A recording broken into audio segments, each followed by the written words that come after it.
और राजस्थान में सत्ता गंवाने के बाद कांग्रेस के लिए अगली चुनौती 6 महीने बाद होने वाले लोकसभा चुनाव में खुद को 25-0 की करारी हार से बचाना है। विधानसभा चुनाव के वोटों को प्रदेश की 25 लोकसभा सीटों के अनुसार जोड़ा जाए तो भाजपा को 14 सीटों पर बढ़त मिली है, जबकि कांग्रेस को 11 पर जीत हासिल हुई। अब इसमें कांग्रेस के आंकड़ों में सहयोगी रही आरएलडी को मिले वोट भी शामिल है। रिपोर्ट देखिए। राजस्थान के विधानसभा चुनाव में बीजेपी की बड़ी जीत हुई। बीजेपी ने कमल खिलाया और उसकी झोली में 115 सीटों पर कब्जा जमाया। इसके उलट गारंटी और योजनाओं का दम भर रही कांग्रेस केवल 69 सीटों पर सिमट गई। वहीं बात करें भरतपुर और बाड़मेर सीट पर भाजपा के पिछड़ने की, तो इसकी वजह विधानसभा चुनाव में 3 सीटों पर बागियों के मुकाबले पार्टी के उम्मीदवारों को बहुत कम वोट मिलना भी है। यदि अगले साल होने वाले लोकसभा चुनाव में 2019 से आधे वोट भी स्विंग हुए तो बीजेपी को लगातार तीसरी बार प्रदेश की सभी 25 सीटें मिल सकती हैं। 2018 में कांग्रेस को मिले 39.30% वोट। 2018 में कांग्रेस ने सत्ता में की थी वापसी।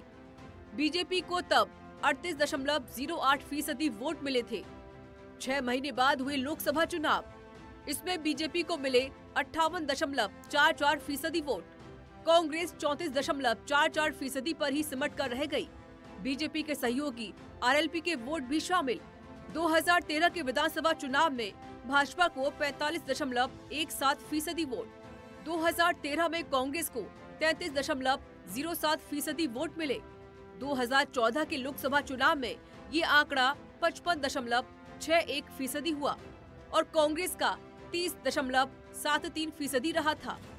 2023 के विधानसभा चुनाव के नतीजे भी खास रहे।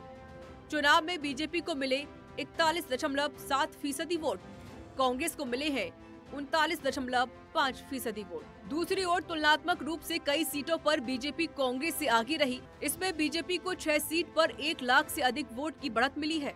जयपुर में 2,08,367 वोट, झालावाड़ 12 में 1,66,908 वोट, राजसमंद में 1,40,968 वोट, जोधपुर में 1,32,370 वोट, उदयपुर में 1,31,403 वोट, भीलवाड़ा में 1,19,299 वोट, दौसा में 86,716 वोट, पाली में 71,327 वोट, बीकानेर में 60,768 वोट, चित्तौड़गढ़ में 59,574 वोट, अजमेर में 47,984 वोट, कोटा में 22,100 वोट, चूरू में 13,086 वोट, सीकर में 12,364 वोट।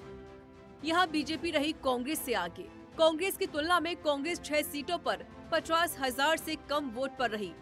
कांग्रेस को लोकसभा की जयपुर ग्रामीण से मिले 1,16,199 वोट, अलवर सीट पर 1,11,591 वोट, बाड़मेर सीट से 89,180 वोट, गंगानगर सीट से 83,079 वोट, बांसवाड़ा सीट से 66,936 वोट, झुंझुनू सीट से 27,265 वोट, करौली धौलपुर सीट से 20,839 वोट, नागौर सीट से 14,767 वोट, टोंक सवाई माधोपुर सीट से 10,128 वोट, जालौर से 7,615 वोट, भरतपुर से 3,006 वोट।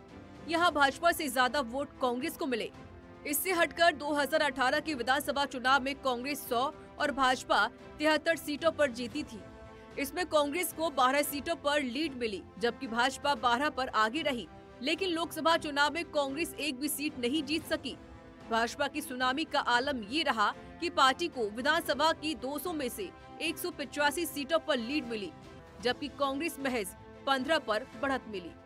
25 में से 22 सांसदों ने 2 लाख से ज्यादा के अंतर से जीत दर्ज की।